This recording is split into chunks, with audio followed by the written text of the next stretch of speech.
வணக்கம். RSSின் 100 விழாவை ஒட்டுமொத்த இந்தியாவில் கொண்டாடி வருகிறார்கள். நரேந்திர மோடி, RSS சார்ந்த நபர்கள், பிஜேபி சார்ந்த நபர்கள் இதை மிகப்பெரிய அளவில் கொண்டாடி வருகிறார்கள். இது ஒரு ஐடியாலஜி. 1925 சாவர்கரால் உருவாக்கப்பட்ட ஒரு ஐடியாலஜி. ஜன்சங் வழியாக இதை திணிக்க பார்த்தார்கள். பிஜேபி வழியாக இதை திணிக்க பார்த்தார்கள். நரேந்திர மோடி RSS உடைய ஜன்சங்குடைய இந்த ஐடியாலஜியை ஹிந்து முஸ்லிம் என்கிற அந்த பிரிவினவாதத்தை வைத்து இந்த நாட்டை உடைத்து இந்த நாட்டை ஹிந்து ராஷ்டிரமாக மாற்றிவிடுவோம் என்கிற ஒரு கனவை மட்டும் தான் காண்டு வருகிறார்.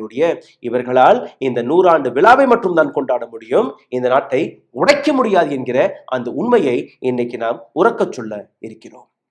நரேந்திர மோடியுடைய இந்த கொண்டாட்டம், அவருடைய பிஆர் ஆக்டிவிட்டீஸ்களை நீங்க பார்த்திருப்பீர்கள். RSSஐ விட பிஜேபியை விட நான் தான் சிறந்தவன் என்கிற ஒரு ஹீரோஃபிக் அந்த என்ட்ரியை நீங்க பார்த்திருப்பீர்கள். ஆனால் கடந்த 11 ஆண்டுகளாக எந்த ஐடியாலஜியை கொஞ்சம் கொஞ்சமாக நீங்க திணிக்க பார்த்தீர்களோ அதை மக்கள் எதிர்க்க தொடங்கிவிட்டார்கள் என்கிற அந்த உண்மையை இன்னைக்கு நீங்க கேட்க வேண்டும். அடுத்த ஒரு வாரமோ ஒரு மாதமோ அல்ல ஒரு வருடமோ நரேந்திர மோடி அரசாங்கம் இதற்கு மேல் தாக்கு பிடிக்காது. நரேந்திர மோடியின் இந்த அரசாங்கம் கவர்ந்து விடும் என்கிற இந்த தகவலை நான் கூறவில்லை. இந்த நாட்டு பைனான்ஸ் மினிஸ்டர் நிர்மலா சீதாராமன் அவர்களுடைய கணவரான பரகலா பிரபாகர் அவர்கள் கூறியுள்ளார். த வயருக்கு கொடுத்த ஒரு இன்டர்வியூவில் இன்னொரு ஸ்டேட்மெண்ட்டும் கொடுத்திருக்கிறார். ஒரு காலகட்டத்தில் மக்கள் தான் இந்த நாட்டு அரசாங்கத்தை தேர்வு செய்வார்கள், இதுதான் இந்த நாட்டு டெமோக்ரசி, இந்த நாட்டு கான்ஸ்டிடியூஷன், இந்த நாட்டு மக்களுக்கு கொடுத்த அந்த அதிகாரம், ஓட்டுரிமை. ஆனால் இன்னைக்கு என்ன நடக்கிறது? அரசியல்வாதிகள், அரசாங்கம், the constitutional body, election commission of India, அவர்கள் தேர்வு செய்கிறார்கள் நீங்க ஓட்டு போடலாமா போடக்கூடாது என்று. SIRஐ வைத்து இந்த நாட்டில் இருக்கக்கூடிய மைனாரிட்டிகளுடைய, இஸ்லாமியர்களுடைய பெயர்களை நீக்கக்கூடிய வேலை, ஓட்டு திருட்டு போன்ற விஷயங்கள், இது எல்லாமே யார் ஓட்டு போடணும் யார் ஓட்டு போடக்கூடாது என்கிற அந்த சதிக்கான ஒரு பக்கம் மற்றும் தான். 100 விழாவை எப்படி கொண்டாடுகிறீர்களோ அதற்கு முன்பு நரேந்திர மோடி அவர்கள் 2029 வரை நிலைப்பாரா என்கிற அந்த கேள்விக்கான விடயத்தையும் இன்னைக்கு நாம் பார்க்க போகிறோம். அதற்கு முன்பு ஒரு சிறிய கோரிக்கை. எங்களுடைய சேனலை முடக்கக்கூடிய வேலையை ஒவ்வொரு நாளும் அதிகரித்துக் கொண்டிருக்கிறார்கள். ஒரு நாள் 10,000 வியூஸ் என்றால் அடுத்த நாள் 6,000, 7,000, 8,000 முடக்கப்படுகிறது. காரணம், நாங்க கொண்டு வரக்கூடிய உண்மைகள் உங்களிடம் வந்து சேரக்கூடாது என்று. இந்த இடத்தில் தான் உங்களுடைய உதவி எங்களுக்கு தேவைப்படுகிறது. இந்த வீடியோவை ஆயிரக்கணக்கான நபர்களிடம் கொண்டு போய் சேர்க்கக்கூடிய பொறுப்பு நான் உங்கள் கையில் ஒப்படைக்கிறேன். அதற்கு நீங்க செய்ய வேண்டிய 2 வேலை மட்டும்தான். இந்த வீடியோவை பார்த்து கொண்டிருக்கும் போதே தயவு செய்து கமெண்டில் ஹாய், ஹலோ, இல்ல உங்களுடைய கேள்விகள், உங்களுடைய கருத்துக்களை பதிவிட்டு விடுங்கள். இதை தாண்டி இந்த வீடியோவை மறக்காமல் லைக் போட்டு விடுங்கள். இந்த 2 வேலை பார்த்தாலே போதும். இந்த வீடியோ ஆயிரக்கணக்கான நபர்கள், லட்சக்கணக்கான நபர்களிடம் போய் சேர்ந்துவிடும். கடைசியாக இந்த வீடியோவை பார்த்து முடித்ததற்கு பின்பு கூட உங்களுடைய கருத்துக்களை எழுதலாம். அப்படி இந்த வீடியோ பிடிக்கவில்லை என்றால் உங்களுடைய மெசேஜை டிலீட் செய்து விடுங்கள், அதுவும் அக்செப்டட் தான். ஆனால் இந்த வேலையை நீங்க பாருங்க. நரேந்திர மோடியுடைய அரசாங்கம் 2029 வரை தாக்குப்பிடிக்காது என்கிற இந்த ஸ்டேட்மெண்ட்டை நிர்மலா சீதாராமன் அவர்களுடைய கணவரான ஒரு ஃபைனஸ்ட் எக்கனாமிஸ்ட், அரசியலில் ஒரு ஆழமான கருத்தை பகரக்கூடிய ஒரு நபர், a finest economist and the finest political critic of this country, அவர் கொடுத்த ஸ்டேட்மெண்டில் எந்த அளவில் வெயிட் இருக்கிறது, எந்த அளவில் அவர் பேசிய இந்த வார்த்தைக்கான அர்த்தம் இருக்கிறது என்கிற அனைத்துமே இன்னைக்கு நான் ஒவ்வொன்றாக உங்களுக்கு எடுத்து காட்டப் போகிறேன். 2024 பரகலா பிரபாகர் அவர்கள் இந்த ஸ்டேட்மெண்ட்டை கொடுத்துதான் வருகிறார். நரேந்திர மோடியுடைய அரசாங்கம் இன்னும் ஒரு சில மாதங்களிலோ வருடங்களிலோ கவரப்போகிறது என்று. ஆனால் இதற்கான அர்த்தம் என்ன? ஏன் அவர் அப்படி கூறுகிறார்? பிரபாகர் அவர்களுடைய ரிலேஷன்ஷிப் சந்திரபாபு நாயுடுடன் மிகவும் நெருக்கமாக இருந்தது. அவருடைய அட்வைசராக அவர் பணிபுரிந்தார். இவரும் ஆந்திராவை சார்ந்த நபர் தான். ஸோ அதனால் நாயுடு அவர்களை மிகவும் ஆழமாக நன்றாக புரிந்து கொண்ட நபர் தான் பரக்கலா பிரபாகர். இன்னொரு பக்கம் அரசியலில் மிகவும் ஆழமான பிடியை வைத்திருக்கக்கூடிய நபர் நிதிஷ்குமாரையும் நன்றாக அறிந்த நபர். இவரை நீங்க பார்த்தீர்கள்னா ஐடியாலஜிக்கலி நரேந்திர மோடி அண்ட் நாயுடு ரெண்டு பேருமே ஒரு நல்ல ஈக்குவேஷனில் கிடையாது. இது ஒரு அட்ஜஸ்ட்மெண்ட் மட்டும்தான். நீ எனக்கு என்ன கொடுப்பேன், நான் உனக்கு என்ன கொடுப்பேன், அவ்வளவுதான். ஐடியாலஜிக்கலி இந்த இரண்டு நபர்களுமே வெவ்வேறு பாதையில் தான் இருக்கிறார்கள். 2019 ஆண்டு தேர்தலும் போது இதே சந்திரபாபு நாயுடு நரேந்திர மோடியை எந்த அளவு விமர்சித்தார் என்று நீங்க ஞாபகப்படுத்தி பாருங்கள். அந்த லெவல் எவ்வளவு கீழே இறங்குச்சுன்னா, நரேந்திர மோடியுடைய மனைவியை பற்றி கூட தன்னுடைய மேடை பேச்சுகளில் சந்திரபாபு நாயுடு பேசியதாக கூறியிருக்கிறார். இந்த ஒட்டுமொத்த இடத்தில் எந்த அளவில் தேர்தல் ஆணையம் நரேந்திர மோடியின் சட்டைப்பையில் மாறிவிட்டது. நரேந்திர மோடி அரசாங்கத்திற்காக அவர்கள் வேலை பார்க்கிறார்கள். நிதிஷ்குமாராக இருக்கட்டும் அல்ல சந்திரபாபு நாயுடுவாக இருக்கட்டும், இந்த இரண்டு நபர்களுமே ஒரு குறிப்பிட்ட காலத்திற்கு மட்டும்தான் மோடியுடன் நிற்பார்கள். என்னைக்கு அவர்களுடைய லாபம் முடிந்ததோ அன்னைக்கே மோடியை கலட்டிவிட்டு தன் பாதையை பார்த்து சென்று விடுவார்கள் என்கிற அந்த விஷயத்தை மிகவும் ஆழமாக பதிவிட்டிருக்கிறார். இந்த ஒட்டுமொத்த விஷயத்தில் நீங்க பார்த்தீர்கள்னா தேர்தல் ஆணையத்துடைய கிரெடிபிலிட்டியை பற்றி அவருடைய கருத்து என்ன? இது அவர் மட்டுமல்ல, ஒட்டுமொத்த மற்ற ரிசர்ச் டாக்குமெண்ட்ஸ் எல்லாம் நான் எடுத்து வைக்கிறேன்.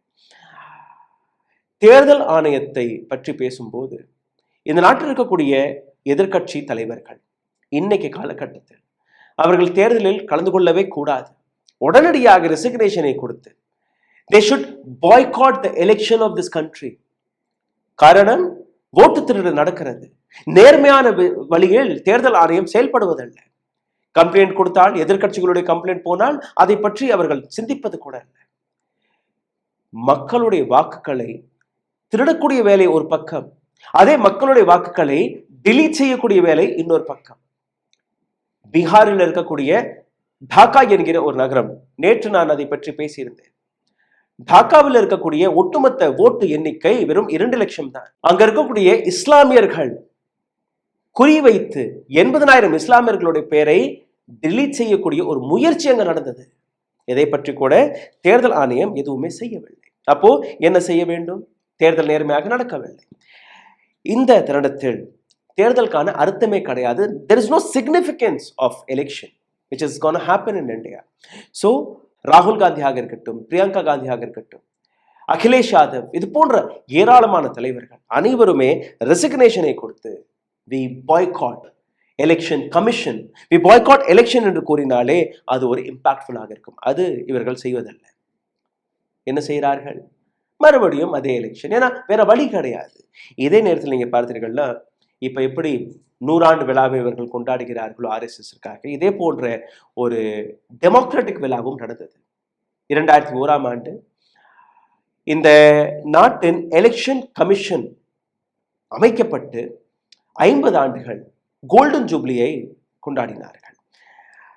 அப்போ நம் நாட்டு பிரசிடென்டான KR நாராயணன் அவர்கள் அவர் கொடுத்த ஒரு ரொம்பவே பியூட்டிஃபுல்லான ஒரு ஸ்டேட்மெண்ட் இருக்கு, படிக்கிறேன், கேளுங்கள். The credibility of election commission in this country, that credibility is even higher than the judiciary. இந்த நாட்டில் இருக்கக்கூடிய தேர்தல் ஆணையத்துடைய அந்த credibility, அந்த மதிப்பு மரியாதை சுப்ரீம் கோர்ட்டை விட அதிகமாக இருக்கிறது. அன்னைக்கு இன்னைக்கு the credibility is going down. காரணம், அரசாங்கம். யார் கையில் இருக்கக்கூடிய அரசாங்கம்?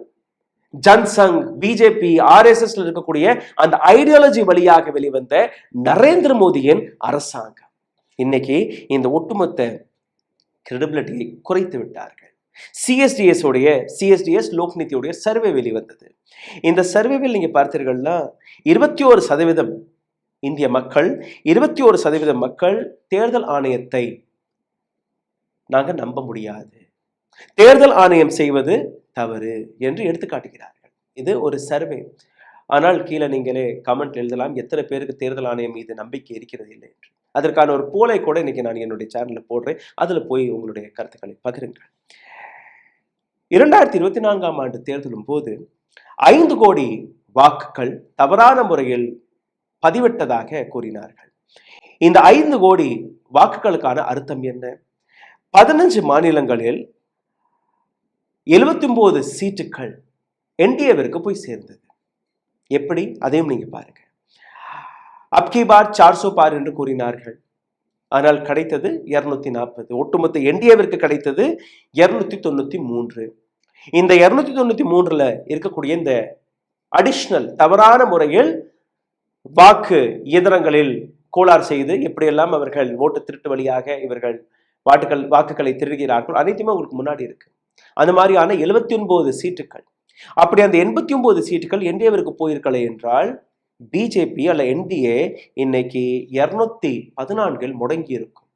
ஜஸ்ட் 214 தில்லுமுள்ளு செய்து வாக்கு திருட்டை நடத்தி வாக்கை டிலீட் செய்து இவர்கள் கைப்பற்றிய சீட்டுகள் 293. இதே இன்னைக்கு இந்தியா அலையன்ஸ் அவர்கள் கையில் இருக்கக்கூடிய 234. அந்த பக்கம் இந்த 79 சீட்டுகள், அதாவது நேர்மையான முறையில் தேர்தல் நடந்திருந்தால் 313 சீட்டுகள் இன்னைக்கு இந்தியா கூட்டணியிடம் கிடைத்திருக்கும். எந்த விதத்தில் இந்த கிரெடிபிலிட்டியை குறைத்து விட்டார்கள், அது நீங்க பார்க்கணும். இன்னொரு கேள்வி நீங்க பாருங்க, இந்த நாட்டை யார் நடத்துகிறார்? அரசாங்கம்னா ஏராளமான அமைப்புகள் இருக்கும், ஏராளமான மினிஸ்ட்ரிகள் இருக்கும், ஒவ்வொரு துறைக்கும் ஒரு மினிஸ்டர், அனைத்து நபர்களுமே சேர்ந்து நடத்துவதுதான் ஒரு அரசாங்கம். இங்க என்ன நடக்கிறது? ஆர்எஸ்எஸ் உடைய இன்வால்மெண்ட் இருக்கா? பிஜேபியோடைய இன்வால்மெண்ட் இருக்கா? கிடையாது. இந்த நாட்டை வெறும் 2 நபர்கள் தான் நடத்தி வருகிறார்கள், நரேந்திர மோடி மற்றும் அமித்ஷா. நரேந்திர மோடி மற்றும் அமித்ஷா இந்த 2 நபர்களுமே இந்த நாட்டை டிக்டேட்டர்ஷிப் முறையில் தான் நடத்துகிறார்கள். ஜனநாயக முறைப்படி அல்ல, சர்வாதிகார முறைப்படி. இந்த அலிகேஷனை நீங்க எந்த அளவில் சீரியஸாக எடுத்துக்கொள்வீர்கள் எனக்கு தெரியவில்லை. ஆனால் இதே இடத்தில் நீங்க பார்த்தீர்கள்னா அக்கம் பக்கத்தில் இருக்கக்கூடிய நாடுகளை பாருங்கள். பாகிஸ்தான் எடுத்துக்கொள்ளுங்கள், ஸ்ரீலங்காவை எடுத்துக்கொள்ளுங்கள், பங்களாதேஷ் எடுத்துக்கொள்ளுங்கள். இந்த நாடுகளில் ஜனநாயகம் கிடையாது. இந்தியாவில் இருந்தது, ஆனால் இந்தியாவில் இருக்கக்கூடிய அந்த ஜனநாயகத்தை எந்த அளவில் இவர்கள் முறித்திருக்கிறார்கள் நீங்க பார்த்தீர்கள்னா, பார்லிமெண்டில் எந்த விதமான டிபேட்டும் நடத்துவதல்ல, பார்லிமெண்டில் எந்த விதமான மொழியை பயன்படுத்துகிறார்கள், the language what they use. இதே பிஜேபியை சார்ந்த ஒரு நபர் இஸ்லாமியர்களை பார்த்து படுவா என்று கூறினார், குத்தை என்று கூறினார். ஆனால் அவரை நீக்கவும் அல்ல, இன்னும் சொல்ல போனால் அவருக்கு உயர் பதவி கிடைத்தது. ஃபார்ம் லாவை பற்றி நீங்க ஒரு ரிஃபார்மை கொண்டு வந்தீர்கள், வேளாண் சட்டம். இந்த வேளாண் சட்டத்துக்கு எதிராக விவசாயிகள் ரோட்டில் இறங்கி போராடினார்கள். ஆனால் பஞ்சாபில் தேர்தல் வருவதற்கு முன்பே, உத்தரப்பிரதேசத்தில் தேர்தல் வருவதற்கு முன்பே இந்த ஃபார்முலாவை நீங்க வாபஸ் பெற்று விட்டீர்கள். ஃபார்முலாவை கொண்டு வருவதற்கும் எந்த டிபேட்டும் நடக்கவில்லை, ஃபார்முலாவை வாபஸ் பெறுவதற்காகவும் எந்த விதமான டிபேட்டும் நடக்கவில்லை. அப்போ பார்லிமெண்டில் எந்த விதமான டிபேட்டும் நடக்காதது ஒரு அரசாங்கமா, ஒரு ஜனநாயகமா என்று நீங்களே சிந்தித்து பாருங்கள். அப்படி எதிர்கட்சிகள் ஒரு விஷயத்தை பற்றி டிபேட் நடத்தணும் என்று கூறினால் கூட பிஃபோர் 2024 ரொம்பவே மோசமான நிலையில் இருந்தது இந்தியன் பார்லிமெண்ட். இப்போவாவது கொஞ்சம் ஆப்போசிஷன் பவர்ஃபுல்லாக இருக்கு, அதனால ஒரு சில டிபேட்கள் நடக்கிறது. மணிப்பூரை பற்றி பிரைம் மினிஸ்டர் வந்து பேசணும் என்கிற அந்த பிடிவாதத்தை அவர்கள் கொண்டு வருகிறார்கள். 140 எம்பிக்கள் ஒரே நேரத்தில் சஸ்பெண்ட் செய்யப்பட்டார்கள். தன்னுடைய கோரிக்கை என்ன?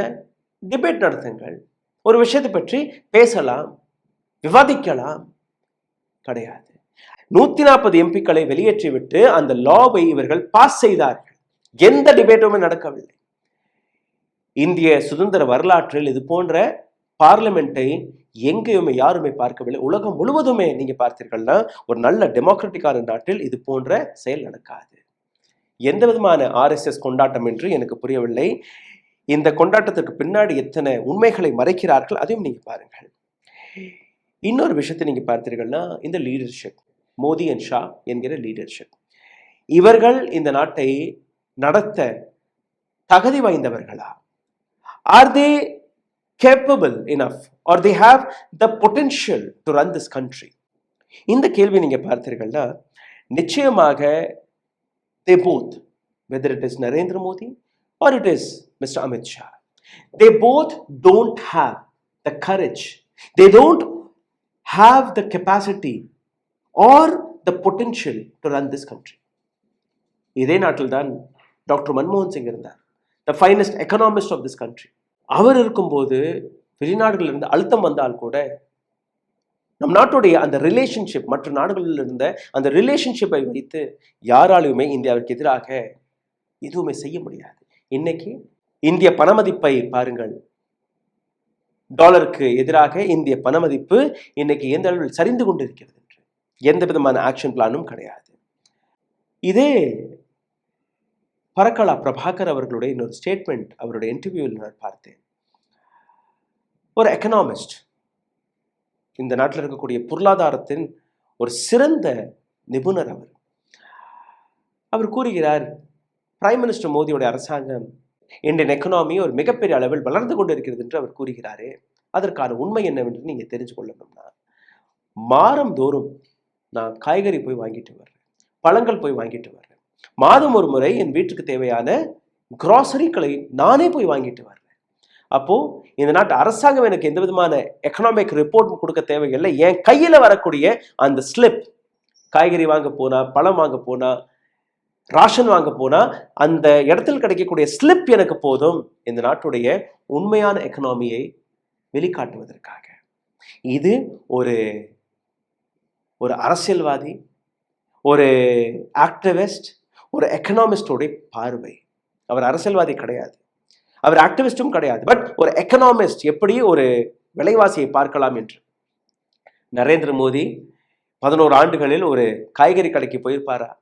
நிர்மலா சீதாராமன் அவர்கள் இந்த ஜிஎஸ்டிக்காக ஒரு நாடகத்தை ஆடினார், போய் வாங்கியிருப்பாரா? அமித்ஷா அவர்கள் வாங்கியிருப்பார்களா? இல்ல பிஜேபியில் இருக்கக்கூடிய ஏராளமான தலைவர்கள், இன்னும் சொல்ல போனா ராகுல் காந்தி, பிரியங்கா காந்தி, அகிலேஷ் யாதவ் இவங்களே போய் வாங்கியிருப்பார்களா? மக்களை போய் சந்திக்கணும்னா, மக்களுடைய பிரச்சனைகளை நீங்க கேட்கணும்னா கடைகளுக்கு போங்க, கடைகள்ல இருக்கக்கூடிய அந்த பிரச்சனைகளை பாருங்க. அப்போதான் உங்களுக்கு அந்த எக்கனாமியை பற்றி புரியும். மிக தெளிவாக எடுத்து வைத்திருக்கிறார். So he gets the white paper of economy from the storekeeper, from the shopkeeper. எவ்வளவு பியூட்டிஃபுல்லான விஷயம் நீங்க பாருங்க.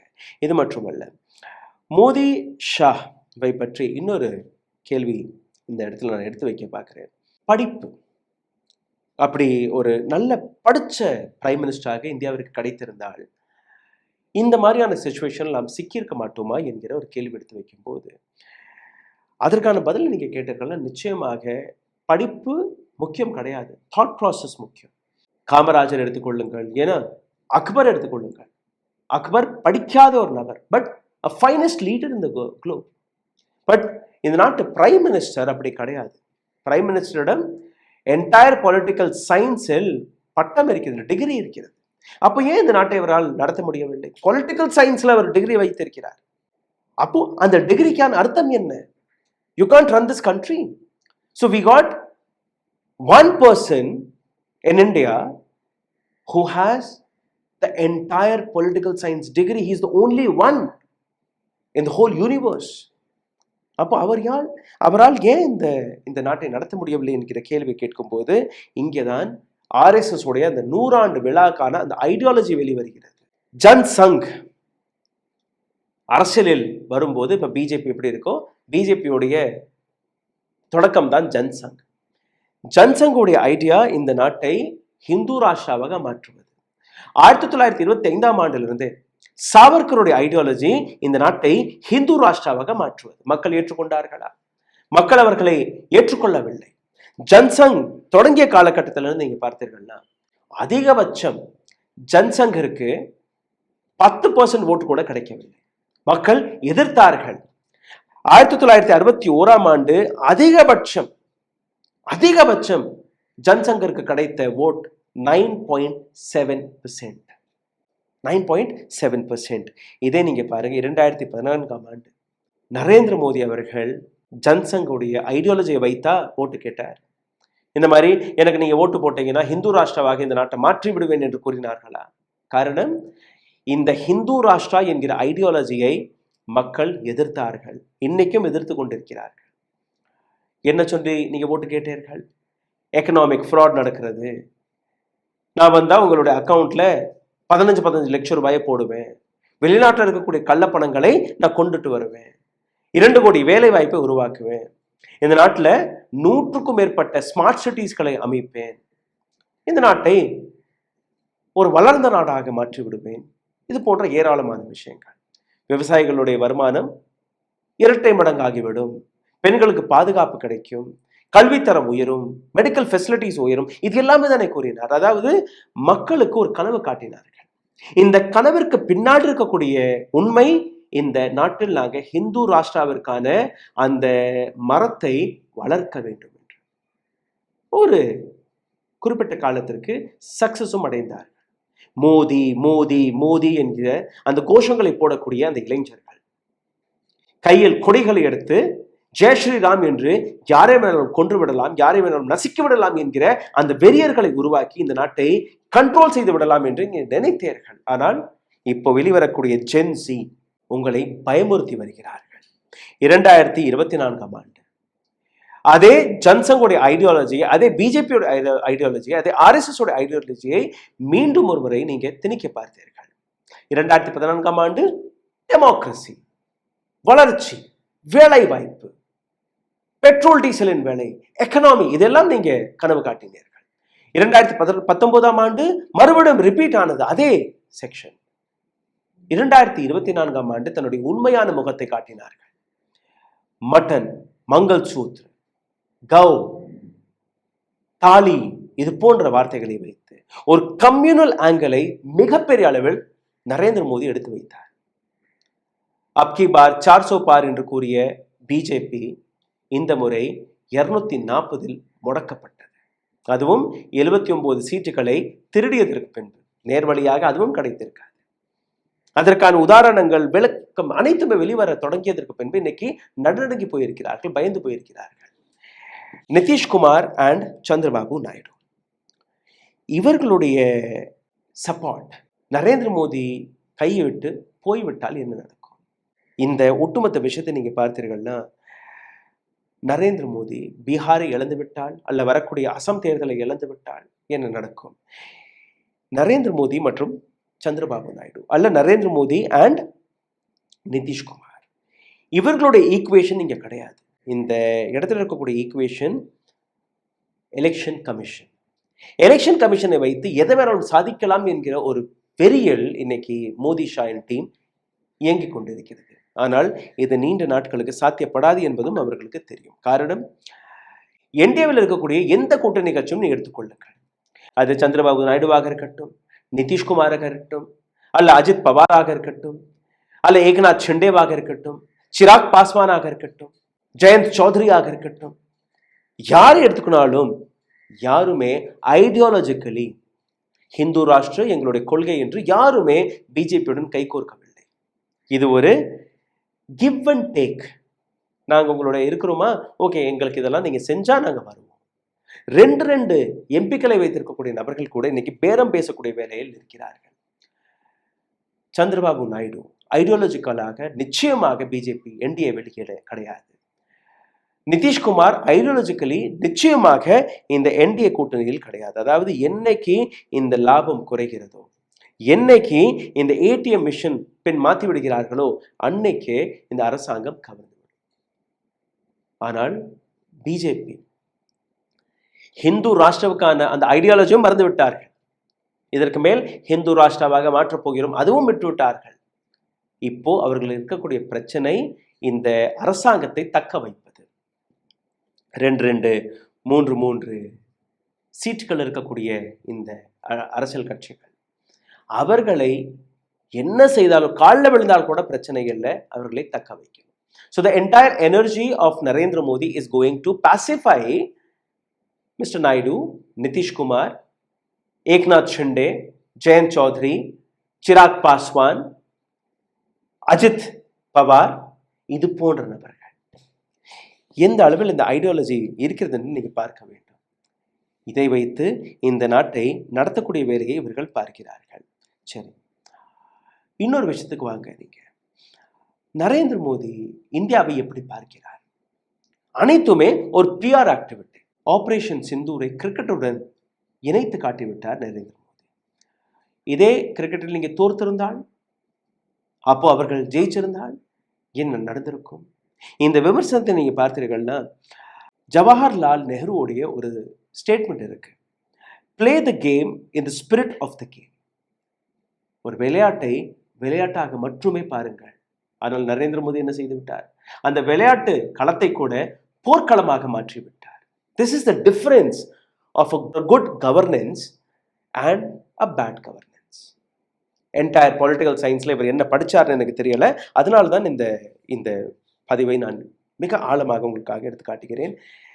இந்த நாட்டில் இருக்கக்கூடிய சிஸ்டம் ஃபெயில் ஆகிவிட்டாதான் நீங்க பார்த்தீர்கள்னா நிச்சயமாக இந்த நாட்டுக்கு இருக்கக்கூடிய சிஸ்டம் ஃபெயில் ஆகிவிட்டது. லேஹ் லத்தாக்ல இருந்து தொடங்கி, தெஹ்ராதூன்ல இருந்து தொடங்கி, கர்நாடகா வரை, ராஜஸ்தான், உத்தரப்பிரதேஷ், பீகார், மத்திய பிரதேஷ், ஒவ்வொரு இடத்திலும் இருக்கக்கூடிய அந்த இளைஞர்கள் இன்னைக்கு ரோட்ல இறங்கி போராடி வருகிறார்கள். நரேந்திர மோடியுடைய அந்த ஃபெயிலியருக்கான அர்த்தத்தை நீங்க பார்க்கணும்னு நினைத்தீர்கள்னா இந்த கூட்டத்தை பாருங்கள். இந்த ஜென்சியோட இந்த கூட்டத்தை பார்த்தாலும் உங்களுக்கு புரிந்துவிடும். It is a failed state and it has been failed by Mr. Modi. The Gujarat lobby had failed this nation. எவ்வளவு டேஞ்சரஸான சிச்சுவேஷன் நீங்க பாருங்க. விலைவாசியை பற்றி, வேலை வாய்ப்பை பற்றி, இது போன்ற ஒவ்வொரு விஷயத்திற்குமே நீங்க கனவை காட்டினீர்கள். நரேந்திர மோடியோடைய இந்த உரைகளை போய் பாருங்க. ரெட் ஃபோர்ட்ல இருந்து வருஷம் வருஷம் வந்து பேசுவார். இல்லை எங்க திரும்பி பார்த்தாலும் அந்த மாநிலத்திற்கு போகும்போது 1,00,000 கோடி ரூபாய், 50,000 கோடி ரூபாய், 75,000 கோடி ரூபாய் என்று பட்டுவாரா செய்யக்கூடிய வேலை இவர் பார்த்து வருகிறார். இப்போ பீகார் எலெக்ஷனும் போது 75 லட்சம் பெண்களுக்கு 10,000 ரூபாய் வீதம் 75 லட்சம் பெண்களுக்கு கொடுக்க போறாராம். எதற்கு? ஓட்டு வாங்குவதற்காக. Cash for vote. இது ஒரு லீகல் வழியாக செய்கிறார். 2014ஆம் ஆண்டு அவர் காட்டிய கனவுகள் 2019ஆம் ஆண்டுக்குள் நாங்க முடித்து விடுவோம். 5 வருஷத்துல இந்த நாட்டை எங்க கொண்டு போய் சேர்க்கிறோம் என்று நீங்க பாருங்கள். அந்த கனவு, அதை நம்பி ஓட்டு போட்டார்கள். 2019 வரும்போது 2024 அந்த கனவுகளை சரி பார்த்து விடுவேன். சரி, 2024ஆம் ஆண்டு இல்ல 2029ஆம் ஆண்டு இதை பார்த்து விடு. இப்போ 2047ஆம் ஆண்டிற்கான கனவுகளை காட்டி வருகிறார்கள். இது போன்ற எக்ஸ்கியூசஸ்களை எத்தனை நாட்களுக்கு மக்கள் ஏற்றுக்கொள்வார்கள்? இன்னைக்கு Narendra Modi have become a complete joke. மக்கள் கிண்டல் அடிக்கிறார்கள். 15 லட்சம் ரூபாய் இன்னும் வரல சார், வேலை கிடைக்கல சார், பக்கோடா வித்து பொழைச்சுக்கோங்க. அந்த பக்கோடா வித்து கூட நரேந்திர மோடியை நக்கல் அடிக்கக்கூடிய இளைஞர்களுடைய படங்களை நீங்க பார்த்திருப்பீர்கள். So the Narendra Modi and his ideology and his PR have become a biggest joke in this country. இந்த இடத்துல நீங்க பார்த்தீர்கள்னா unemployed youth, அதாவது வேலை இல்லாத இந்த பட்டதாரிகள், அதை மாற்றுவதற்காக ஒரு புதிய சதி. மத்திய பிரதேசத்தில் அன்எம்ப்ளாய்டு யூத் அவர்கள் ரோட்டில் இறங்கி போராடி வந்தபோது இவர்கள் வேலையில்லா பட்டதாரிகள் கிடையாது, இவர்கள் ஆஸ்பிரேஷனல் யூத் என்று கூறிவிட்டார்கள். இப்போ மத்திய பிரதேசத்துல ஒரு வேலையில்லா பட்டதாரி கூட கிடையாதா? ஏன்னா பேரை மாத்திட்டீங்க. அன்எம்ப்ளாய்டு யூத்ல இருந்து மாற்றி ஆஸ்பிரேஷனல் யூத் என்று மாற்றி விட்டீர்கள். இப்போ அங்க வேலையில்லா திண்டாட்டம் முடிஞ்சு போச்சு. இதுதான் இவர் படித்து வந்த அந்த என்டையர் பொலிட்டிக்கல் சயின்ஸில் அவர் கற்றுக்கொண்ட விஷயம். பேரை மாத்திருங்க. மேக் இன் இந்தியாவில இருந்து மாற்றி ஆத்ம நிர்பர் பாரதாக மாறியது. அதுக்கப்புறம் வேற வேற ஸ்வதேசி இதெல்லாம் இப்போ பேச ஆரம்பிச்சிருக்காங்க. ஸோ எதுவுமே கிரவுண்டில் நீங்கள் செய்யாமல் பேரை மற்றும் மாற்றி என்ன சாதித்தீர்கள்? A1 and A2 Adani and அம்பானிக்காக அனைத்து நாட்டை, ஒட்டுமொத்த இந்தியாவில் இருக்கக்கூடிய வளங்களை சுரண்டி கொடுக்க வேலையை பார்த்திருக்கிறீர்கள். இந்தியாவில் இவர்கள் மட்டும் தானா கார்பரேட்ஸ்? சரி, கார்பரேட்டை நீங்க வளர்க்க பார்த்தீர்கள். அப்போ ஒட்டுமொத்த கார்பரேட்டை நீங்க தூக்கி நிறுத்தியிருக்கலாமா இல்லையா? கோத்ரேஜ் இருக்கு, பஜாஜ் இருக்கு, மஹிந்திராஸ் இருக்கு, டாடாஸ் இருக்கிறார்கள். இது போன்ற ஏராளமான கார்பரேட்ஸ்கள் இருக்கிறார்களா இல்லையா? வெறும் A1 and A2க்காக மட்டுமே அனைத்துமே போகுமா? அனைத்து வளங்களுமே போகுமா? அனைத்து ப்ராஜெக்ட்ஸ்களுமே போகுமா என்று நீங்க பார்த்தீர்கள்னா நிச்சயமாக பிஜேபி, முக்கியமாக குஜராத் லாபியோடைய மிகப்பெரிய ஃபெயிலியருக்கான காரணம் இதுதான். இன்னைக்கு இந்த நாட்டில் இருக்கக்கூடிய எந்த இண்டஸ்ட்ரியிலும் எடுத்து பாருங்கள், எந்த கார்பரேட் நபரையும் எடுத்து பாருங்கள், உங்களுக்கு புரிய வரும். அவர்கள் கோபத்தில் கொந்தளிக்கிறார்கள். சரி, பெரிய கார்பரேட்டை விட்டு விடுங்கள். இந்த வீடியோவை பார்த்து கொண்டிருக்கக்கூடிய எத்தனையோ நபர்கள் பிசினஸ்ல இருப்பார்கள். உங்களுடைய சேமிப்பு, உங்களுடைய வருமானம், உங்களுடைய லாபத்தை ஒரு முறை கால்குலேட் செய்து பாருங்கள். Are you happy in 2025 doing business in this country, or were you happy before 2014? 14க்கு முன்பு உங்களுடைய பிசினஸ் எப்படி இருந்தது, இப்போ எப்படி இருக்கு, நீங்களே சிந்தித்து பாருங்கள். இது மட்டுமல்ல, எந்த அளவில் இவர்கள் மிரட்டலில் இறங்கி இருக்கிறார்கள் என்று இன்னைக்கு பார்க்கணும். அதாவது எந்த விதத்திலையுமே பிரைம் மினிஸ்டர் மோடியோடைய இமேஜ், அவருடைய உண்மை மக்களிடம் போய் சேரக்கூடாது. அதனால தானே இந்த வீடியோவை முடக்கி வருகிறார்கள். நீங்க வேணா பாருங்க இந்த வீடியோ எத்தனை பேருக்கு போகுதுன்னு. Because we have been talking the facts, the truth to you. இப்போ சமீபத்தில் பிரைம் மினிஸ்டர் மோடி பிறந்தநாள் கொண்டாட்டத்தை கொண்டாடினார். 75 ஆண்டுகள். ஒட்டுமொத்த நியூஸ் பேப்பரில் நீங்க பார்த்தீர்கள்னா பிரைம் மினிஸ்டர் மோடியோட படங்கள் ஒரு பக்கம் விடாமல் அவருடைய ஃபுல் பேஜ் அட்வர்டைஸ்மெண்ட். யார் அவர்கள்? பிரைம் மினிஸ்டர் மோடியை நேசிக்கக்கூடிய நபர்களா, இல்ல பிரைம் மினிஸ்டர் மோடிக்காக அனைத்தையுமே சொத்துக்களை எழுதி கொடுத்த நபர்களா? கிடையாது. எல்லாருமே கார்ப்பரேட் பிசினஸ் மேன்ஸ். சந்தோஷமாக பாசத்திற்கு அந்த அட்வர்டைஸ்மெண்ட்களை கொடுத்தார்களா? கிடையாது. நரேந்திர மோடியோடைய பயத்தால், குஜராத் லாபியோடைய பயத்தால் இந்த அட்வர்டைஸ்மெண்ட்கள் கொடுக்கப்பட்டது. Yes, and this is the reality. Go and check with them. You will know the facts. 2029 வரை எலெக்ஷன் நடக்குமா நடக்காதா, இல்ல 2029 வரை நரேந்திர மோடி நிலைப்பாரா அல்ல இந்த ஆட்சி கவர்ந்து விடுமா? இந்த கேள்வியை தாண்டி இந்த நாட்டிற்கு கூடிய ஆப்போசிஷன் அவர்கள் மீது தான் ஒரு மிகப்பெரிய பொறுப்பு இருக்கிறது.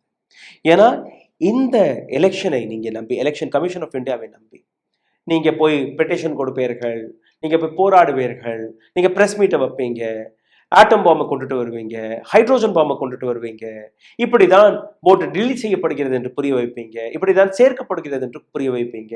இன்னும் சொல்ல போனா பீகார்லயோ தமிழ்நாட்டிலேயோ வந்து ஒரு ரேலிகளை நடத்துவீர்கள், அவ்வளவுதான்.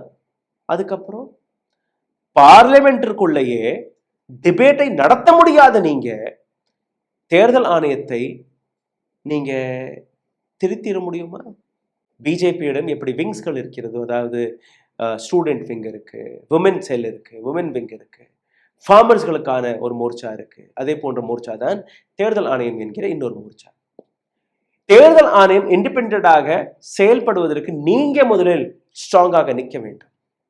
ஒட்டுமொத்த ஆப்போசிஷன் ஒரே மூச்சில் தேர்தல் ஆணையத்தை எக்ஸ்போஸ் செய்வது மட்டுமல்லாமல் தேர்தல் ஆணையத்தை எக்ஸ்போஸ் அண்ட் பாய்காட் செய்யவில்லை என்றால் இது சாத்தியப்படாது. 2029 தேர்தல் வந்தால் அதற்கு பின்பு தேர்தல் வராதபடி அனைத்துமே மாற்றி விடுவார்கள். நீங்களே பார்க்கிறீர்கள். 2024 எலெக்ஷனில் 79 சீட்டுகளில் தில்லுமுல்லு நடந்தது. இதே 2024 எலெக்ஷனில் குஜராத்தில் 3 கான்ஸ்டிடுவன்சிகளில் யுனானிமஸ் முறையில் அவர்கள் வெற்றி பெற்றார்கள். அதாவது எதிரில் இருக்கக்கூடிய போட்டியாளர்கள் தன்னுடைய மனுவை வாபஸ் பெற்றார்கள். இன்னும் ஒரு சில நபர்களுடைய மனுக்கள் ரிஜெக்ட் செய்யப்பட்டது. 3 இடங்கள்ல இந்த எக்ஸ்பெரிமெண்ட் செய்யப்பட்டது குஜராத்ல. இண்டிபெண்டாக எந்த விதமான போட்டியும் இல்லாமல் தேர்தல் நடந்து நடக்கிறதுக்கு முன்பே இந்த நபர்கள் வெற்றியாளர்களாக அறிவிக்கப்பட்டார்கள். இதே தேர்தல் ஆணையத்தை வைத்து 2029 இந்த 3 இடங்கள் 50ஆக மாறும், 70ஆக மாறும், 100ஆக மாறும். வேட்பாளர்களுடைய அந்த மனுக்களையே ரிஜெக்ட் செய்யக்கூடிய அந்த ஃபார்முலாவை ஏற்கனவே அவர்கள் செட் செய்து விட்டார்கள். இந்த நாட்டில் நடக்கக்கூடிய ஏராளமான விஷயங்களை நான் மிகவும் தைரியமாக ஆழமாக எடுத்து காட்டியிருக்கிறேன்.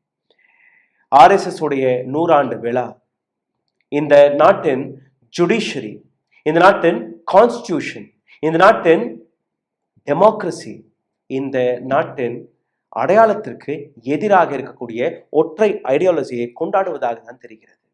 ஹிந்து ராஷ்டிரம் இந்த நாடு கிடையாது. We the people of India, இந்த நாட்டில் இருக்கக்கூடிய ஹிந்து, முஸ்லிம், சீக், இசாய் அனைவருக்குமே சொந்தமான நாடு. அதனால் இந்த நாட்டில் இருக்கக்கூடிய மெஜாரிட்டி, பெரும்பாலான நபர்கள் இதை எதிர்க்கிறோம். We reject your ideology which is so called Hindu Rashtra. இந்த வீடியோ உங்களுக்கு பிடித்திருந்தால் தயவு செய்து பகிருங்கள். உங்களுடைய கருத்துக்களை கீழே கமெண்ட்டில் எழுதி விடுங்கள். இதை தாண்டி எங்களை சப்போர்ட் செய்ய நினைக்கக்கூடிய நபர்கள் கீழே இருக்கக்கூடிய UPI ID வழியாக உங்களுடைய ஆதரவுகளை தெரிவிக்கலாம். நன்றி, வணக்கம். ஊடகம் கார்ப்பரேட் அரசியல்வாதிகளின் கைப்பாவையாக அடிமைகளாக இருந்தது போதும். இனி சாட்டை எடுத்து சுழற்றும் நேரம் வந்துவிட்டது. ஊடகம் பொதுமக்களாகிய உங்களுக்காக, உங்களாலேயே இயக்கப்பட வேண்டும். ஊடக சுதந்திரத்திற்காக உங்களின் பங்களிப்பை இன்றே அளித்திடுங்கள்.